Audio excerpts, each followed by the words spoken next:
Next example है, हमें इस इंटीग्रल की कन्वर्जेंस डाइवर्जेंस चेक करनी है कि m और n की किन वैल्यूज के लिए ये इंटीग्रल कन्वर्जेंट होगा। ठीक है, तो हमने इस इंटीग्रल को i नाम दिया, ये हमारा हो गया fx।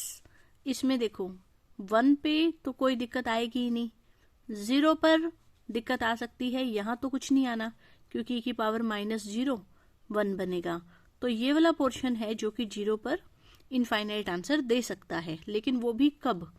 इसको हम ऐसे करके लिख सकते हैं e की पावर -mx अपॉन में x की पावर -n, ऐसे लिख दो या ऐसे लिख दो, एक ही बात है। ठीक है, अब देखो, अब अगर मैं x को 0 को अप्रोच करवाती हूं यहाँ पर, तो 0 की पावर, अगर ये पावर पॉजिटिव हो, ये वाली पावर, तो 0 की पॉजिटिव पावर क्या बनेगा 0 और 1/0 इन्फिनिटी। इसका मतलब ये इन्फिनिटी आंसर आएगा कब? अगर -n पॉजिटिव हो, मतलब कि अगर n नेगेटिव हो, -n पॉजिटिव हो और माइनस से मल्टीप्लाई किया तो इक्वलिटी रिवर्स हो गई, मतलब कि अगर n नेगेटिव हो तो ये इनफाइनाइट आंसर देगा। ठीक है, अगर ये माइनस का n जो है ये पॉजिटिव हो, ठीक, तो ही इनफाइनाइट आंसर आएगा। अगर -n 0 होता तो किसी भी चीज की पावर मान लो 0 1, तो इसमें कोई इशू नहीं आता। और अगर माइनस का n नेगेटिव होता तो वो ऊपर जाके पॉजिटिव बनता, और ऊपर जाएगा तो 0 पुट करने पर 0 आंसर आ जाएगा, इनफाइनाइट नहीं आएगा। तो इनफाइनाइट आंसर सिर्फ कब आएगा? जब ये वाली पावर हमारी पॉजिटिव हो, -n पॉजिटिव हो, या ये कह दो कि n नेगेटिव हो।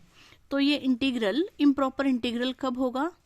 अगर n 0 से छोटा है तो, और अदरवाइज वो प्रॉपर होगा, तो वहां पर तो वो कन्वर्जेंट है ही है।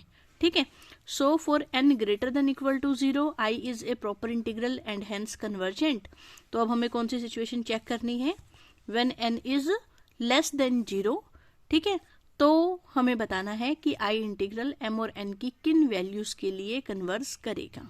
ठीक, अब fx तो ये हमारा आई गया था, gx हम क्या लेते थे?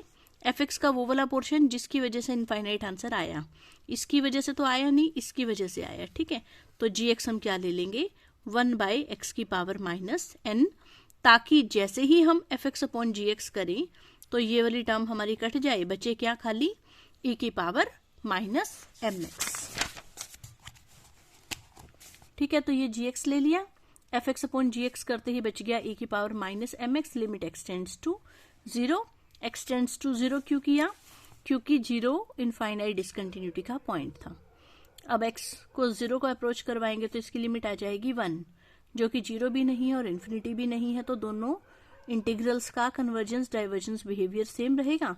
अब हम g वाले इंटीग्रल को देख लेते हैं, क्योंकि g वाला जो फंक्शन था वो आसान सा था। ठीक है, तो g का इंटीग्रल, अब आपको ये पता ही है कि ये इंटीग्रल कन्वर्जेंट कब होते हैं? अगर ये पावर 1 से कम हो।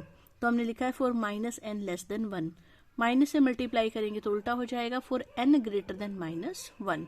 तो -1 से बड़े नंबर्स के लिए ये इंटीग्रल, f वाला इंटीग्रल कन्वर्जेंट होगा। कब? अगर n बड़ा है -1 से, और ये वाला केस तो हम लेकर ही चल रहे थे कि n छोटा था 0 से। इसका मतलब अगर n -1 और 0 के बीच में है तो इंटीग्रल कन्वर्जेंट है। और ये हम ऑलरेडी पढ़ चुके थे कि अगर n 0 या 0 से बड़ा है तो वो प्रॉपर इंटीग्रल है, तो कन्वर्जेंट तो है ही है। इसका मतलब n कहाँ कहाँ कन्वर्जेंट है? -1 से 0 के बीच में भी, और 0 और उसके बाद भी। इसका मतलब -1 से बड़े सभी के लिए इंटीग्रल कन्वर्जेंट हो जाएगा अगर n -1 से ग्रेटर है तो। ठीक है, n अगर -1 से ग्रेटर है तो गिवन इंटीग्रल हमारा क्या होगा? कन्वर्जेंट होगा। m का कोई रोल ही नहीं आया पूरे में, इसका मतलब what ever the value of m में भी, m की चाहे कुछ मर्जी वैल्यू ले लो, उससे कोई फर्क नहीं पड़ता।